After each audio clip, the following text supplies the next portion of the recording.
Okay, everybody, I'm joined today by Shem Guibbory, and he is going to share with us how he avoided injury and maintained a beautiful sound and smooth technique while performing 45 seasons in the first violin section of the Metropolitan Opera Orchestra in New York City. And you're going to be able to benefit from everything that Shem shows us today, no matter where you are in your playing, with good health, rehab from injuries, preventing injuries, smooth technique, and hopefully heart power. So the music plays you. We're going to start out and get into some of these fundamentals that Shem's going to show us, things that you can start to practice, I think, right away. And then we'll learn more from Shem. Shem, thanks so much for being here. Oh, Chris, it's a great pleasure. And I have to say, you all should know that I've been taking Chris's courses since about January at the Creative Strings Academy. And it's been wonderful. And I have been overwhelmed with how much I don't know and how much I might learn. And it's been a pleasure. I listened to some of the summer camp material, the performances there, and it was just over the top awesome. For those of you who were there, for those of you who were watching, the joy of making music and making music together was just exhilarating and so powerful. So let me tell you about these three things: breath, balance and grounding, and the idea that bones and your tendons work a hell of a lot better. Oh, we're not supposed to say it.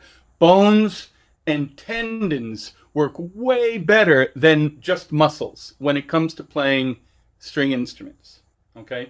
And these are fundamental concepts. They'll help you if you do it once, kinda, but your real benefit will come from doing little bits, totally underachieving on a daily basis, okay? But I'll get back to that again. So let's start with the first one, breath. So you're in the supermarket and there's a line, you're waiting to get out, and you could be on your phone, but on the other hand, I'm gonna just stand up here, and you could practice breathing all the way from the bottom of your torso here, all the way up through the top and continuing to breathe in. I'll show you that here. So I'm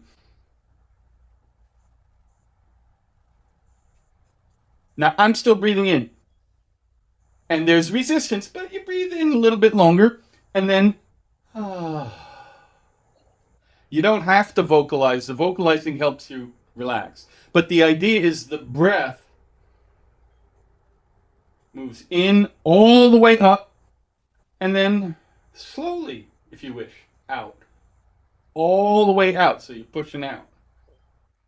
So the idea is you're allowing breath to move deep in, and you'll notice as you breathe in, it's not just up, you expand front to back as well. It's the whole 360 degrees of a sphere, right? Of a globe, like the planet. And a couple of minutes of that, before you know it, you're at the checkout and you're out the door. Well, right, like we're busy, right? You can't spend all day practicing the violin. Well, I love this. I love this. I hope everybody's doing this wherever you're at. If you're in your car, tell me if I'm getting this right, Shem. Just all we're doing is we're trying to expand what we think about breathing as, and really just take a deeper breath coming from lower in our stomach, going higher up past our shoulders, and letting it expand through our body into our back. That's what you're saying. Just take whoever's listening right now, just be doing this right now. Just see how it feels, because I already feel it's making a difference for me. Right. Is that it? You're on it. That's it. And when you are mindful about asking yourself the question, what's happening? What do I feel? Oh, and follow that question. That question will produce different answers as you get accustomed to this week by week, month by month, honestly, year by year. Now, without going into the detail of what gets activated in the energy system, it's good for you. You'll feel that right away. Right. Now, bringing this into your violin practice, I recommend a minute at a time, maybe 2 minutes, It's really about underachieving, but you can explore. And what is it? I think it's better if I sit, I think, because you can see the fiddle. But I am breathing all the way from down at the bottom of my waist, all the way up through my throat and out my back. So I'm doing that 360 thing. I'm using my mouth because I'm talking to you. Right? Now I know my string's out of tune, but I want to get curious about how is it out of tune? Because once you take the fiddle in your hand and you're applying this, you want to be very mindful that what you're developing is an ear, brain, body wiring. The consequence will show up in your violin, okay? But it's the ear, brain, body connection. How is it out of tune? What am I hearing? You'll find as you're breathing, you're going to start making adjustments here in the way the hair contacts the string. And I got it.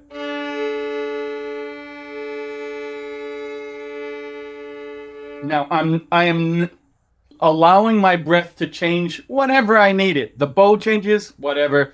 Breath changes, whatever. They're not timed. Okay? It's just the capacity to breathe while playing.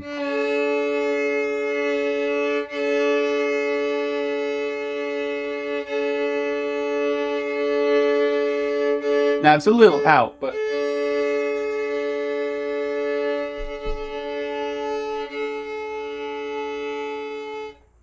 I'm out and then I bring up.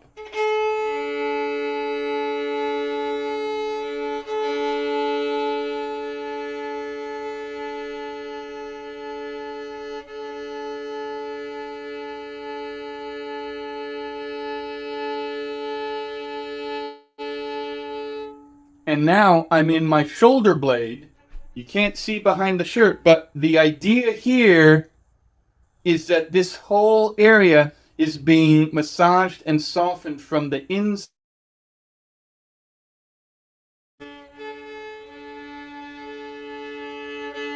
So your best application of breath and bow, use your open strings. Use one string.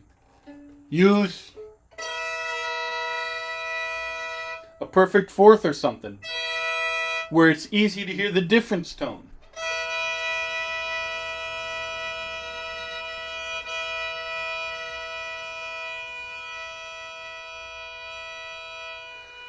Where do you have tension in your body? Where the bow doesn't. Maybe you're not used to using your full bow. Find where you're comfortable.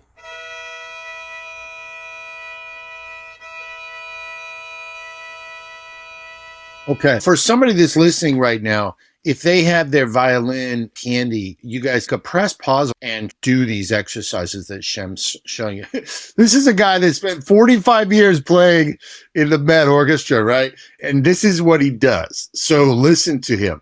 If you don't have your violin on you, then bring breathing into something else you're doing, right? If you're not seeing Shem, he's just continuing to do this breathing exercise where you're going from the bottom of your stomach all the way up through your shoulders and into your back. And actually, Joe Dispenza would say to the top of your head. He would say inhale to the top of your head. Yes, and he's right. I gather he had a profound influence on John McLaughlin. And to all of our benefit, John's still out on the road playing, the last Shakti tour. I think it was a Guitar Magazine article, and I may have it wrong, but he was having tendonitis. He thought this is the end of the road, instrument under the bed. And it wasn't, because of Joe's very, very wise guidance. We're working the same system. Yes, top of the head. If you don't have the fiddle, go in playing position. Whether playing position is here, here, here, here, wherever. Wherever. And check out that benefit. And just expanding breathing and any action we're doing, trying to integrate that expanded breathing with the action, preferably the simplest action possible. And as you apply it, again, I recommend a couple of minutes Not a lot, because you want it to work in kind of at the semi-conscious level. And you want your body to remember the positive experience. It'll come back to it and take you further. If you do this, I recommend you all check this out for like 90 days. Don't miss a day. We're talking about a couple of minutes. And if it doesn't work for you, check it. But you might notice that it works pretty well. Even once a day, but don't miss your day. Everybody knows violin is a long-term song, a long ranger effort. Beautiful. Yeah. And Chris, you know, look, I use one of these minute timers, right? I have mine set to 6 minutes. I rarely get to 3 minutes on one thing before it's time to change gears because my brain has had enough. Wow. So the short things work. Wow. Right? Okay. So And- having a little timer, you could have it on your phone, setting an alarm for 1 minute, 3 minutes. I like these devices not on the phone so I can leave the phone out of the room so I'm not distracted. Gotcha. But let's take this to the next level. Okay, so now you've done some of the open strings. You went shopping this morning, or you're sitting in traffic or whatever, and you're practicing, you're breathing. Let's apply it here.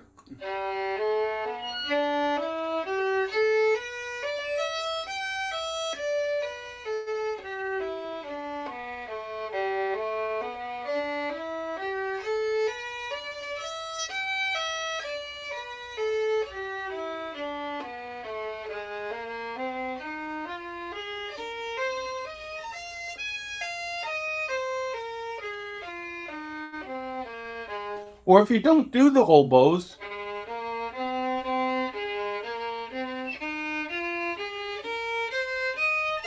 and I'm breathing in and out. The entire point is that whatever exercise you're doing, that you're integrating this breathing, expanded breathing, breathing more, longer, bigger. And you're focusing on your ear and your brain and your body. Ear and your brain. Because you want to, now we're starting to layer the ideas. Breathing, awareness, ear, brain. Open strings across the strings. A pentatonic pattern. Right? You're starting to add these things in layers and work on the whole. Working on the whole is your ear-brain. Ear-brain-body connection. You stick with that, you start making your practice time shorter and your results more powerful. I love this, man. So now let's take it to the next one. Now, I'm standing. I'll show you how this applies sitting. So you're in the supermarket again. You're breathing. Now you're adding another dimension, which is you want to feel your heels as you breathe in, for instance. Imagine expanding out through your heels deep into the basement of the store, into the earth below. And you just in and down, and when you exhale, up and out. Right? So in and down, up and out. That's a principle, but you can do in and down. This is, I believe, Chris, you must have some people who teach Alexander technique, or you focused on that. Breathing in, sink your energy down through your heels into the floor and below the floor. Imagine like roots. You can imagine a spiral of roots going down. You can imagine whatever you want to imagine, but get your brain telling yourself a story that my intention is that my energy is expanding, not just once. It keeps expanding. It's infinite. Got it. Breathing in, pushing down. So it's like my head is kind of going up, but my heels are going down. And the Alexander part of that, if I understand correctly, is that we want our chin to kind of come down a little bit too. If you tuck the chin slightly, so what you're doing is you're opening the occiput back here. For violin playing, this is very important. Those of you who play viola or violin, check out Karen Tuttle's YouTube videos. She talks about this a lot. And this is one area of chronic restriction in violinists that produces associated stress problems in the shoulders all the time. Would it be correct to say that when our head is going up, we can think about the back of our head going up? Would that be correct? Okay. Yes. Yeah. People also use the analogy of going up through the crown chakra like you're suspended on a string, right? Like a toy wooden mannequin. Right. Being pulled up by a string. Absolutely. But the key element here, that's all part of it. That happens on its own when you sink through your heels, through your feet even, just your feet, into the ground and expanding. The deeper you expand, the more energy will rise up naturally. And it takes no effort. It's allowing it to go down. Your mind, Chris, use your mind with intention to tell yourself the story. I'm expanding. It's beautiful. This reminds me, I've heard people talk about this in yoga class before too. Love this. Correct. This is right. The human body has defined mechanisms. They may take you to the infinite, but the mechanisms are defined. Planes of motion are only so many, right? So the different disciplines, whether they're yoga, Tai Chi, Qigong, Alexander, zero balancing, Feldenkrais, they're all beautiful practices. And they're all dealing with components of the whole, okay? So, but when you're doing this, you're at the fundamental level where they all meet, right? Now, so as you do that, notice over time what the changes are. You can then bring into this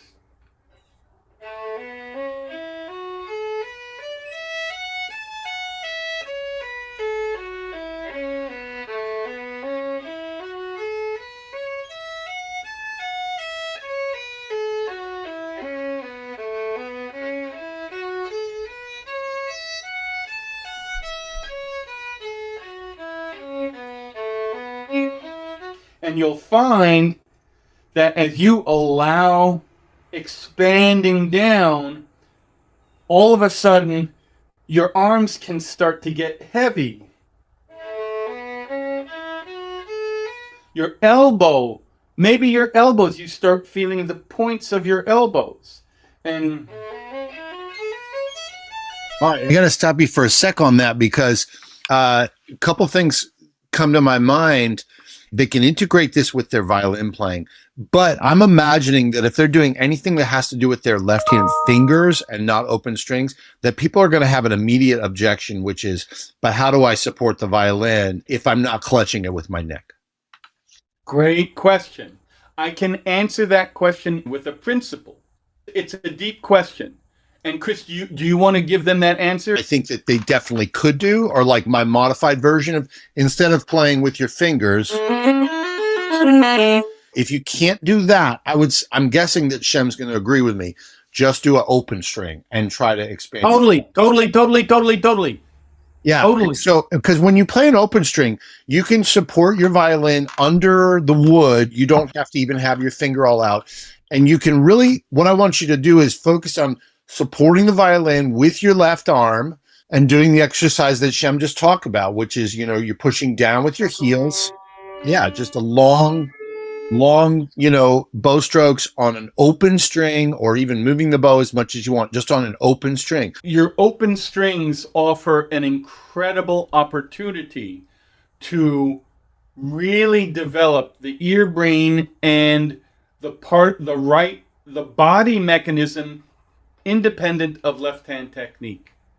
And it's very helpful. So Chris, I'm so glad you raised that.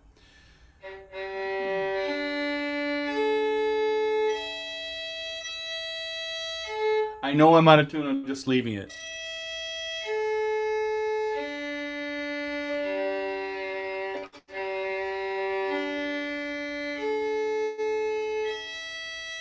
Or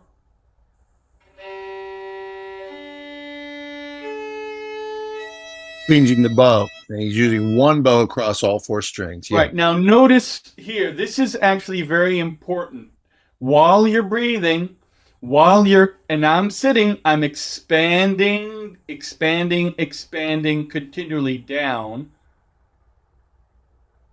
I'm breathing and I'm working on the ear brain. Notice that when you just lower your right arm and the hair goes across, the G string or C string, the strings touch the hair in different spots. That's a good thing. You do not want to, when you're done with the G string, take that spot on the hair and move it over to the D string. You just want to carry on. This becomes very important because where we're going with all of this is that the shoulder blade, now you're a week, a month, 6 months into your practice with your breathing, you're expanding, and you notice that your shoulder blade is starting to have the capacity to slide around your ribs, right? Now, when you do this exercise, like, shake off the tension, right? Somebody pisses you off and you're, right? You're there, but this capacity here is very, very powerful when applied in violin technique, that you are combining the draw of the bow with gravity pulling you down and the least bit of muscular effort rising you up. Down, up. That's an old principle of the Russian violin school for fast playing, because in fact the down bow is happening because of gravity. You're only having to work half time to get the up bow to go, right? And I've had to learn all this stuff in order to keep up with my amazing Olympic colleagues in the Metropolitan Opera Orchestra, where, like, the audition repertoire has passages in 16th notes, chromatic passages in separate bows, 16th notes at 168, and they time it. Wow. You got to function in that environment, and if you're doing grr, Chris, you probably would agree. I think as teenagers, we could do it. In our 20s, we could do it. In our 30s, like, I remember doing that. And it's like in the 40s, like, oh shit, what do I do? And when you do these simple things for short periods of time, short periods means a minute, 2 minutes, on a regular basis, which means daily. So we're talking so far, maybe we're at 8 minutes or 10 minutes on a regular basis. Yeah. When you do that, a whole world of possibility opens. Every week it'll be something more possible. And you will be able to, ultimately, you replace the grr with literally, like, imagine the power of the ocean moving through you in your expression. I understood how to do it standing up, but you showed it sitting down, but I don't understand sitting down when you say that we're going down. Am I going down with my heels, or am I going down into, like, my sit bone on the chair? Yep. Both. For now, this chair is not the best one. Let me show you this other chair. The choice of your chair, by the way, for practicing is really important. So, this one, now, my knees are slightly, that's all we get out of this baby. My knees are slightly below my hips, and that's what you want, right? This is very known. Here, you may not see it from the angle of the camera, but my hips are here. There's a slight downward angle here. I see. Right? So my sits bones, I'm sitting on my sits bones. I'm expanding down. I'm also expanding down through the bottoms of my feet. It's the same mechanism, and I'm seated, I'm breathing, expanding. Everything is the same. When I stand, I'm simply going down direct to my heels. When I sit, and I have found this to be of critical importance, especially on the injury and the sound quality, to be able to have the shoulders over the hips, shoulders, hips, ankles. Now, people have different body types, and they hold the violin differently, so that's fine. This stuff the fundamentals will work anyway. Gotcha. But if you have the intent that you're breathing in, you're expanding down, the top of your head will feel like it rises, the back of the occiput opens, your chin slightly tucks. That happens. As it's been explained to me, when you're expanding downwards, you're expanding out yin energy. The earth energy is yin energy. The two, like when you put two positive poles or negative poles of the magnet together, they repel, right? So the expanding down automatically brings up a rising force as the polarizing effect happens. And that you're allowing to move up, and that connects you up through the top of your head. A lot of prominent violinists I know begin their day with open strings. You can let your weight go into your butt and just sink. And it's the dropping, expanding down is an allowing thing. You intend it, you imagine it, it happens. Okay, got you. So allow yourself to sink, but at the same time, try to allow yourself to expand and go upwards. Would you recommend when people are doing this open string, or if they're putting their left hand fingers down, would you recommend that they try to not let their violin droop, or to raise it up, to have it parallel? It doesn't matter. What do you think? Brief. I would leave that out of it and focus on the opening of the body that is happening through your daily breathing awareness. That's great. Fair. Because people's bodies produce sound in different ways. The instrument mirrors that fact. Fair. There are principles in sound production, right? Yeah. So I would say you leave that one alone. The useful thing to know, because I know that you have a lot of people in stages of learning who are very serious about it, and the information that has come to my attention recently is that people use a shoulder rest or various devices, a pad, a sponge, whatever, that's great. But the key distance to be covered here, right, because the fiddle doesn't cover that. The key distance is between the top of the fiddle and the jaw rest. It's this gap that is the critical one to use a device for, not this one. Okay? There is a guy out there, I can't remember the company name, where they will customize chin rests for you that have different amounts, and they have people around, trained representatives around the U.S. that you can go for a fitting. And they're experienced in judging how high do you need this. But when you fill that gap, you allow the chin to tuck and the occiput to open. Amazing. If you don't do that down here, you may be restricting the necessary flexibility of that top joint.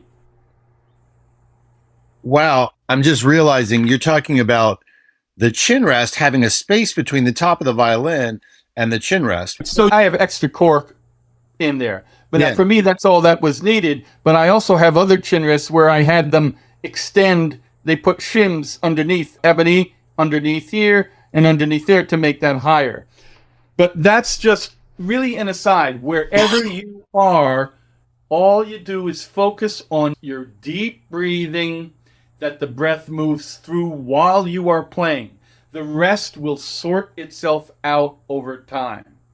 And number two is balance and grounding. So, yeah. Balance is expanding down and feeling your weight dropping down through your heels, standing, and through your butt and the bottoms of your feet when you're sitting.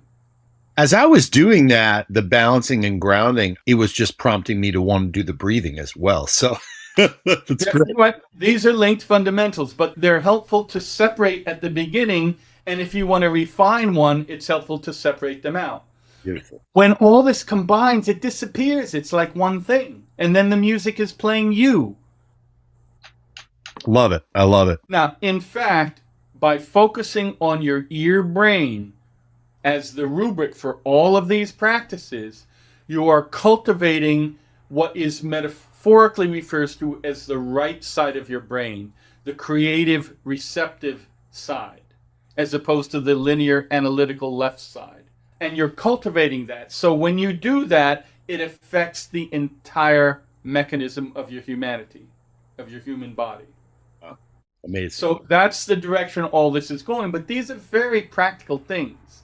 A couple of minutes here, but on a daily basis. Ear, brain, breathing, expanding down, weight dropping down. Just sink, right?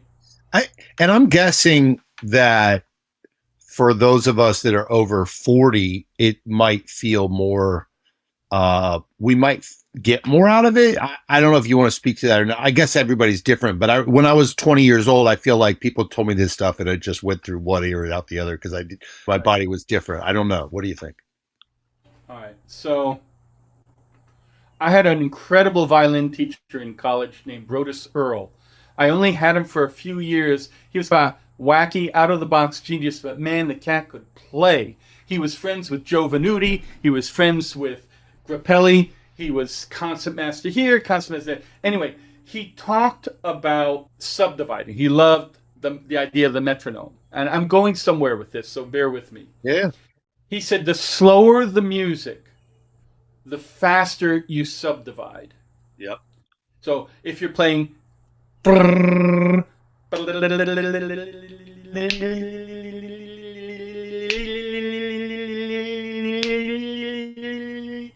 subdividing fast and it animates the slowness so it's fast.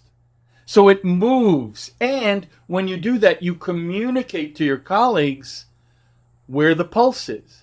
You don't got to bob around. When it's fast, I can't even sing. Forgive me. I'm going to try. When it's really fast, he said you count one to the page. Right. Well, that's nice. What's the sound of one hand clapping? But when you try to count one to the page, all of a sudden, your body's loose. There's a looseness to it. If you look or listen to the gypsy violinists that you can hear on YouTube, and if you can catch one that has video, we're talking about young people, and they are playing the blazes out, and it's like almost like jiggling. Almost looks like they're trembling, and that's the speed of the notes. Wow. We need it after 40, but you start cultivating this when you're young, you won't have injuries. Right. Because I've seen many brilliant violinists come into the Metropolitan Opera Orchestra first violin section, and within a year, they're wearing braces, they're here, they're out for this, they have rotator cuff 2 years, because it's a killing schedule. It's not normal. It's like being an Olympic athlete from September to June, but it doesn't stop. So it applies everywhere. Yeah, absolutely. Yeah, yeah. 2 minutes at a time, a minute at a time. This is great, man. I love this. I'm just thinking of so many players at every level that I feel like can benefit from this. Every level. I put a lot of thought into this because your questions on the email from a couple of months ago when we first spoke about this were very helpful. When I work with a student, I'm not teaching a subject. I'm teaching that person where they are, what's the next move? Absolutely. What's the next best thing for them? Yeah. What do they want, right? But here, this stuff works everywhere. Yeah. It brings us to the third point. Bones and tendons work better than muscles. Right? As a lot of constriction in the muscles, right? One of my teachers is now a Chinese doctor, and he has all these degrees in physical training, physical therapy. He works with old people, young people. And he said the statistics testing shows that a tendon is 26 times as strong as the equivalent muscle. And the chi, the life force, prana, whatever you call it, whatever the Alexander people call it, it flows along the line of the tendons and through the bones. Wow. Okay? Wow. Now, as you breathe, you're feeling all those popping sounds, right? As you practice this over a period of weeks, and I'm recommending you all check this out, these 3 things, 90 days, but you'll find that your joints start to open. The spine starts to open and relax. This is what they mean by relax. They say, relax! It's not so easy, right? But these take you into the zone where you can learn what that is. And when the bones and the tendons are doing the playing and you're breathing, you are opening yourself to receive the message of the music you're playing. Whether you're improvising and feeling where that is going, whether you're playing with the other members in the band are communicating to you and you're responding, you are in the position to receive. Very deep, but this is your daily practice. It will happen for you sooner rather than later, but you just don't miss your days, right? Don't miss your day, right? Underachieve, but don't miss. Do 1 minute or 2 minutes, but don't miss. Yeah. Right. And use a timer. Don't don't practice an hour on it. Please don't. What a waste. You got better things to do, like cooking or whatever, or playing or checking out the play-alongs. I'm thinking about some of our community members who are in their 70s, even 80s and 60s, 50s, 40s. And what I'm feeling right now is that some of them are skeptical because they're just like, no, I just want to play faster. I don't want to spend 3 minutes on the breathing exercise. What I'm experiencing, even as I go through this with you, is just that it's making me feel more capable for everything in my life. And what you're talking about, how it's like making me more open to receive the emotions, like the attitudes that I need, the patience, the gratitude that I need in my life to be a better person. This ultimately connects the violin practice to being people too, which I love. For the generation that you're speaking who just want to play fast, they can play fast with GUR as best they can. It's still going to come down to timing between right and left. It's going to come down to your ear's capacity to hear. Most technical failures occur because the ear stops listening fast enough. Yeah. So the other thing is you gotta make circles. Fast playing, you gotta make circular motions. Do not use any effort to stop the bow in one direction and restart. It has to be circular. oh, wait. Okay, This is a whole topic. I got to ask you about this. I was teaching this exercise the other day, which is just dividing the bow with stops, like, and it seemed like it was a really useful exercise for people. Oh, okay. It is. Okay. It is. But when you do, if I'm doing that, feeling a circle. I was just feeling a circle in my arm as I was doing it. Yeah, but the thing is, even when you're doing this, here is my expanding and dropping and balance. I'm just no muscle. I'm just stopping. I'm not physically stopping. I'm just no longer moving. I'm not using any effort to stop. Now, in my vocabulary, this leads you to martelé, which is the release. But within, these are segments I'm training. It's a subroutine, segments of a long figure 8. Figure 8 this way, right? Where the bow moves in this curve, and almost invisible figure 8 this way. Right? There are lots of different ways to do it, but they're circles. Okay. If you want to play fast, what you're showing is articulation. It's dropping weight. It's a fantastic exercise. Okay. Right? What about when you change the bow? I've been teaching people to stop the bow too. For example,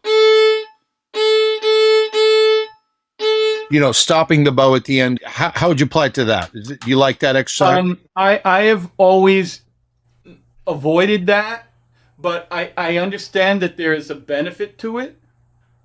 To my understanding, if that is a subroutine that takes us to this territory,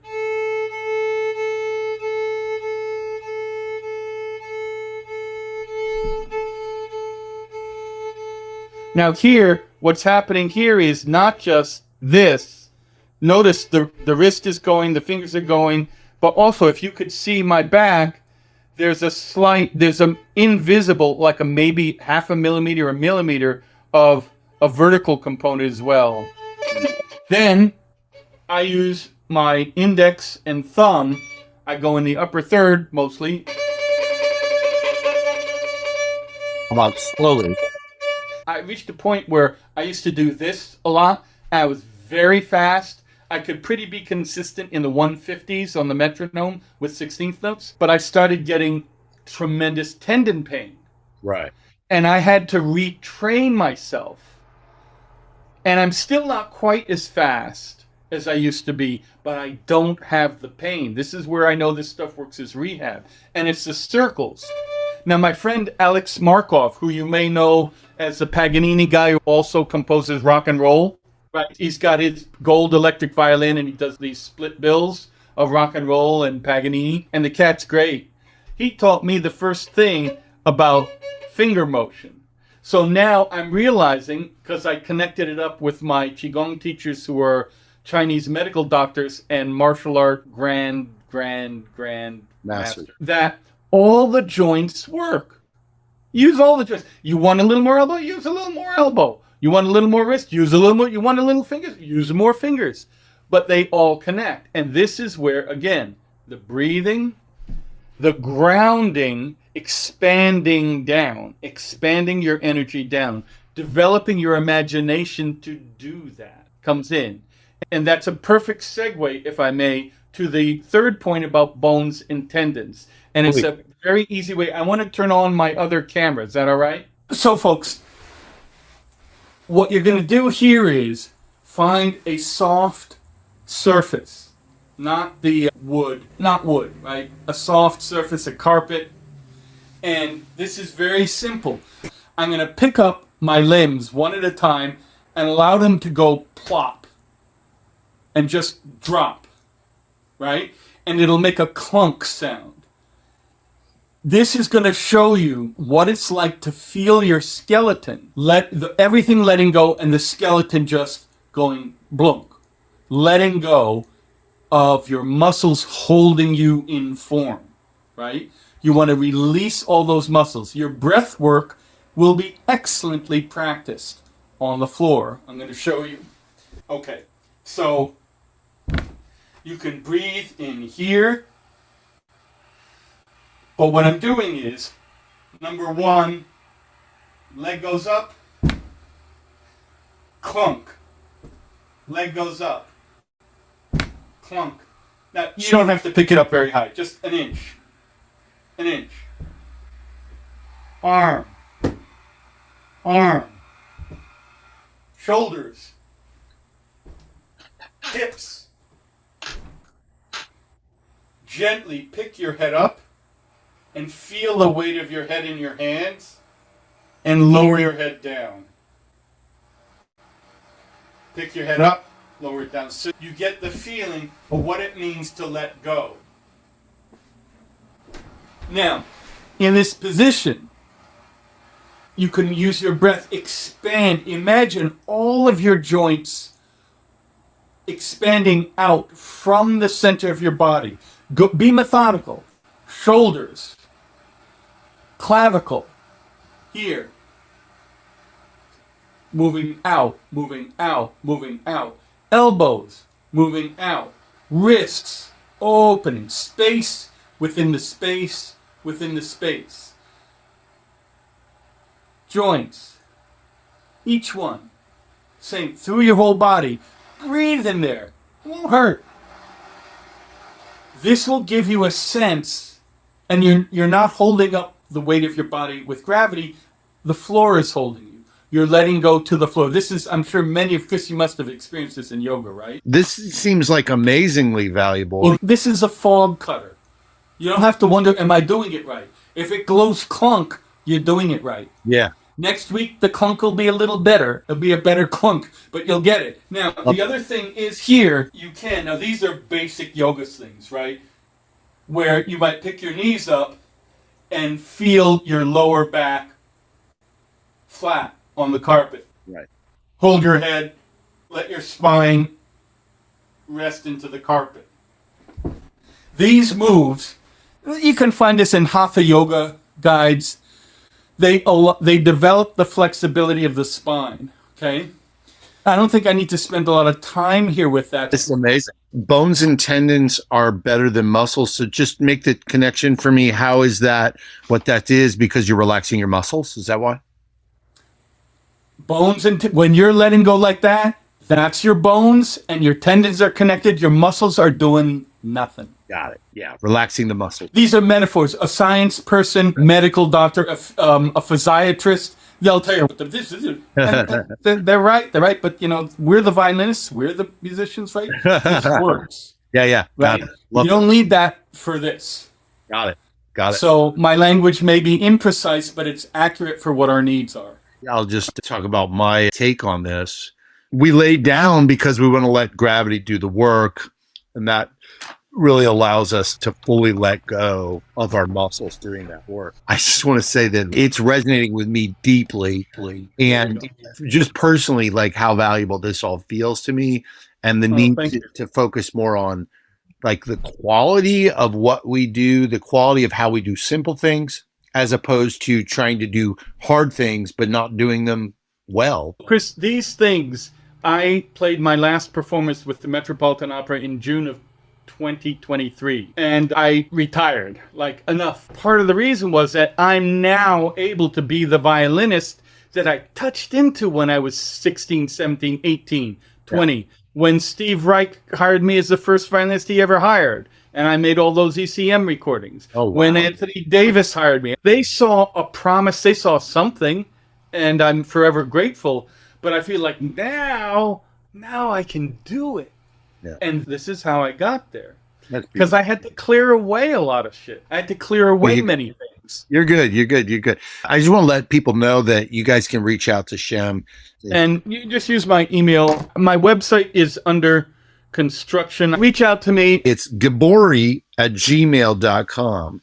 That's GUIBBORY@gmail.com. That's a way to reach Shem. Or you guys can reach out to me. I'll put you in touch with Shem if that's easy for you. Because as I understand, you take on students. You can do all kinds of cool stuff, whether if schools are looking for help, people want help on Zoom or whatever it might be. And you're doing a lot of cool performing. You just keep growing, which is super inspiring to me. I know you're playing in New York and doing all kinds of gigs and practicing, and it's beautiful. I have no idea how I ever found time to go to play in the orchestra. How did I ever have time for that? That's a classic line, but it's true. That's awesome. So and I'm very grateful for that opportunity. And I admire my colleagues no end who crank out such amazing playing night after night, day after day. I guarantee you this stuff will work for you. Yeah. Thank you so much, Shem, man. I'm really just on fire with excitement about how cool. Thank you, Chris. This is helpful for me, tremendously helpful for me. I appreciate it, man. Thank you. Deep pleasure.